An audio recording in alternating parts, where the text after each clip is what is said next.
যে এই দিকটাতে বাচ্চাদের দোলনা টোলনা রয়েছে, বাচ্চাদের খেলার জায়গা। আর সব জায়গাতে শুধু আম গাছই চোখে পড়বে, ঠিক আছে? মানে যার আম খেতে খুব ভালো লাগে তারা চলে এসো এই বাগানে, 20 টাকা দিয়ে টিকিট কাটবে, মন ভরে আম খাবে, ঠিক আছে?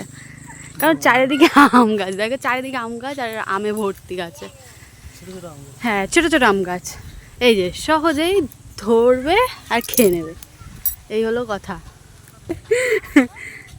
এই গাছের আমগুলো সব পাকা। তো আমরা এসেছিলাম ভিডিও করতে, একটু ভিডিও করবো, রিলস করবো, দিয়ে চলে যাব। যাই হোক, পার্কের ভেতরে ঘোরা হয়ে গেছে আমাদের। তো कुछ खास नहीं है। হ্যাঁ, কিছুই খাস নেই, শুধু আমি দেখে গেলাম। এই যে টিকিট কাটার আগে রাস্তাটা দেখো কত সুন্দর, এই জায়গাটা মানে এখানে দাঁড়িয়েও আরামসে ভিডিও বানানো যাবে, ফটো তোলা যাবে, খুব সুন্দর এই রাস্তাটা আমার কাছে লেগেছে। তো যারা ভেতরে ঢুকতে চাও না, এখান থেকে মানে ফটো তুলে ভিডিও করে চলে যেতে পারো। আমরা তো জানতাম না যে টিকিট কাটতে হবে, কারণ দেখছিলাম এখানে টিকিট ঘর মতো করা, কিন্তু লোকজন নেই, ভাবলাম টিকিট হয়তো কাটতে হবে না।